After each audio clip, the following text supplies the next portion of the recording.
Jean, chapitre 19. Alors Pilate ordonna de prendre Jésus et de le fouetter. Les soldats tressèrent une couronne d'épines qu'ils posèrent sur sa tête et lui mirent un manteau de couleur pourpre. Puis, s'approchant de lui, ils disaient « Salut, roi des Juifs !» et ils lui donnaient des gifles. Pilate sortit de nouveau et dit aux Juifs « Voilà, je vous l'amène dehors afin que vous sachiez que je ne trouve en lui aucun motif de le condamner. » Jésus sortit donc, portant la couronne d'épines et le manteau de couleur pourpre. Pilate leur dit « Voici l'homme. » Lorsque les chefs des prêtres et les gardes le virent, ils s'écrièrent « Crucifie-le! Crucifie-le » Pilate leur dit « Prenez-le vous-même et crucifiez-le, car pour ma part, je ne trouve en lui aucun motif de le condamner. » Les Juifs lui répondirent « Nous avons une loi et, d'après notre loi, il doit mourir parce qu'il s'est fait fils de Dieu. » Quand il entendit cette parole, Pilate eut très peur. Il rentra dans le prétoire et dit à Jésus « D'où es-tu » Mais Jésus ne lui donna aucune réponse.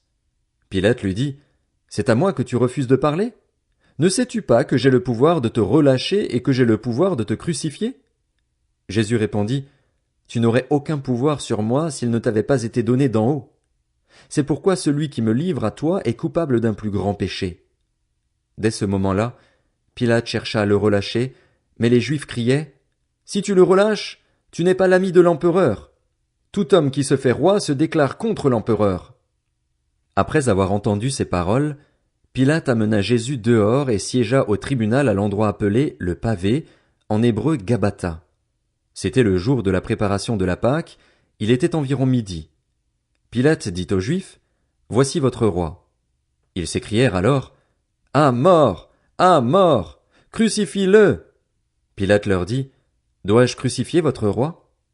Les chefs des prêtres répondirent « Nous n'avons pas d'autre roi que l'empereur. » Alors il le leur livra pour qu'il soit crucifié.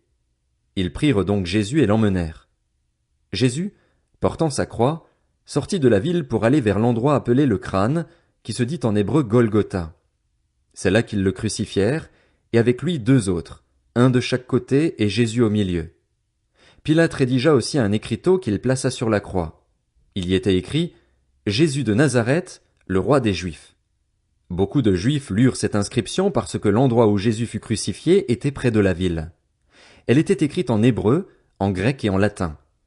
Les chefs des prêtres des Juifs dirent à Pilate « N'écris pas « le roi des Juifs », mais plutôt « cet homme a dit « Je suis le roi des Juifs ».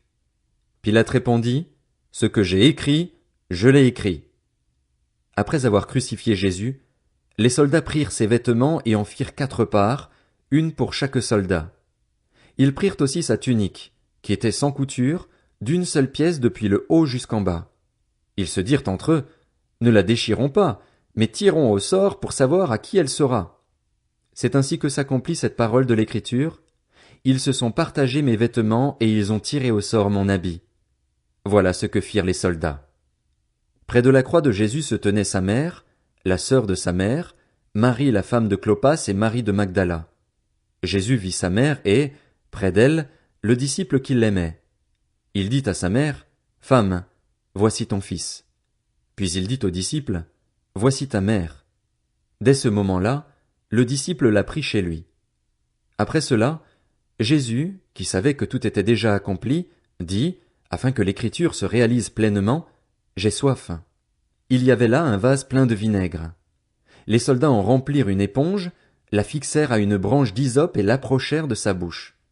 Quand Jésus eut pris le vinaigre, il dit « Tout est accompli. » Puis il baissa la tête et rendit l'esprit.